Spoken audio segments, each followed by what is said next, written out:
God will keep in perfect peace those whose minds are stayed on him. Notice the verse tells us it's perfect. It's not partial peace. It's everything that you need. Now, of course, this doesn't mean that the stressful situation necessarily goes away, but it's not going to have the negative impact on your psyche, on your body. It's not going to increase inflammation and put you at risk for infection and chronic disease. That's what chronic stress does. But the perfect peace of God will keep your mind in such a way that you can deal with it, you can get through it. But you have to, again, keep your mind stayed on him. So how do you keep your mind stayed on him? You have to have a routine. You see, I believe in preventative medicine. And when you have the word of God in you and you let it dwell in you richly, it will prevent you from being overcome and overwhelmed with stressful thoughts or just stress in general. Now, how do you do that? You have to have a routine. Just like you have to have a routine with your exercise, you have to have a routine of digesting or ingesting and then digesting God's word. So that means reading it. It means studying it. And most importantly, it means marinating in it. So when the stressful thought comes up, when the stressful situation you're experiencing and other people are involved in that thing, you have to speak the word over yourself. And the more you read it, study it, marinating in it, it's going to bring it up out of you. And the thing that the Lord tells us in John chapter 7 is that we will have these rivers of water just pouring out of us. That's the Holy Spirit that's going to guide you and keep you in that perfect peace. So tell me in the chat, what are some of the ingredients, the spiritual, scriptural ingredients that you use to speak over yourself? Let me know what some of your favorite ones are in the chat. You know, some of mine are greater is he that is in me than he that is in the world. I can do all things through Christ who strengthens me, just to name a couple. All right.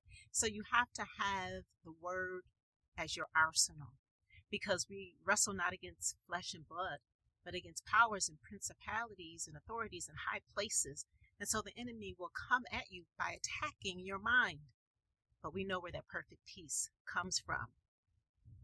I am a physician, but I believe in holistic medicine. We start in the spiritual and then that translates into the physical. The next thing that we need to bring to the table is prayer. The scripture, the word of God teaches us to pray without ceasing. There is something therapeutic in prayer. And in that prayer life that you have, you know, you're giving thanks to God, you're requesting things, and you're praising him. And that's a separate thing that we want to bring to the table of combating stress. And that is praising him. Praising is therapeutic. It's so calming. It's so effective when you give honor to our Heavenly Father for being everything that we need, our waymaker, our provider, our sustainer, our deliverer, our everything, our Savior. That reduces stress in your mind and in your body. It's all holistic medicine. It starts in the spiritual again. Emotional regulation, so that it doesn't have a devastating effect on your temple. You see, we've been given one temple. We can't trade it in. So we want to take care of it as best we can, which goes into the next thing that we want to do that you hear me talking about quite a bit, and that's move. Move your body.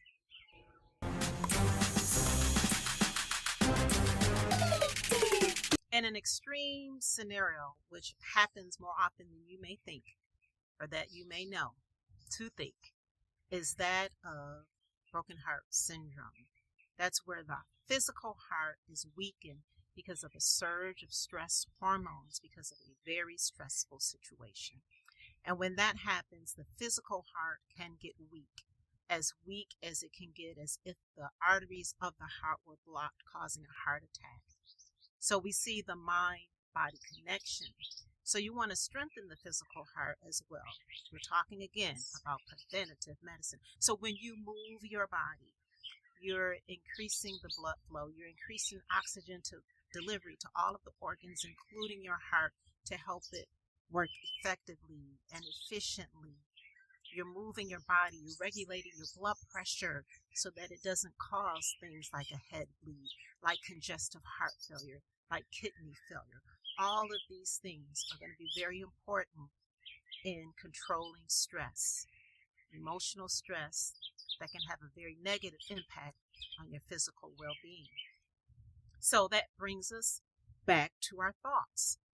And the word tells us that we ought to guard our hearts. We have to protect ourselves in situations where we can do that, where we can be careful about what we see, what we experience, what we hear. All of those inputs can cause unnecessary stress. And I like to focus on the whatsoevers. You know, we get so much garbage that we take in, be it social media, the television, from other people. But the whatsoever, that's what we want to focus on. Whatsoever is lovely. Whatsoever is of good report. Whatsoever things are true, honorable, just, all those things. Think on these things. So when we go back to the scripture on the Lord keeping our heart in perfect peace, it starts with our thoughts. When we put our thoughts in the right area to feed our thoughts, then that's what we will put out. That's what we will, we will release the stress that comes from the things that we shouldn't be thinking about, shouldn't experience or expose ourselves to when we can avoid it. So if you feel inclined to share something that you may decide to release or have less exposure to this week to help you manage stress and reduce the negative impact that it can have on you, put it in the chat. There is a gift that God gives us that we can use at any time, on a dime. Just put it in gear and start to do it. That's called breathe. Now, we're breathing all the time, right? We're doing it unconsciously. But when you are having a stressful moment, you want to do intentional breathing or mindful thinking and breathing. And so we're going to do a little mindfulness right now and work on some deep breathing that you can do at any time when you need to. You will be like a tree planted by the streams of water, and you will bear fruit in due season, and your leaves will remain green. Slowly breathe in through your nose, allowing your lungs to fill completely. Now gently breathe out through your mouth, releasing that breath slowly and fully. Let's do that again. Slow inhale and long, slow exhale. As you breathe out, allow your shoulders to soften and your body to settle. Continue breathing at this slow, steady pace. With each breath in, receive calm.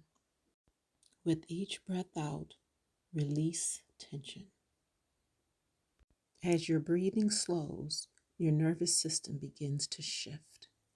I hope you feel relaxed. I know I sure do. So one last thing that we need to cover, and that is boundaries. And setting boundaries. It's rooted in the basic principle that every request does not require a yes. I want you to sit with that for a moment, and maybe you can put in the chat what the other alternative is, that two-letter word that oftentimes we feel guilty about saying. I know you want to be helpful. I know sometimes it is important to make a sacrifice, but if you continue to sacrifice over and over again to your own neglect, you will be depleted, and you cannot give from an empty vessel. You want to be able to give from the overflow.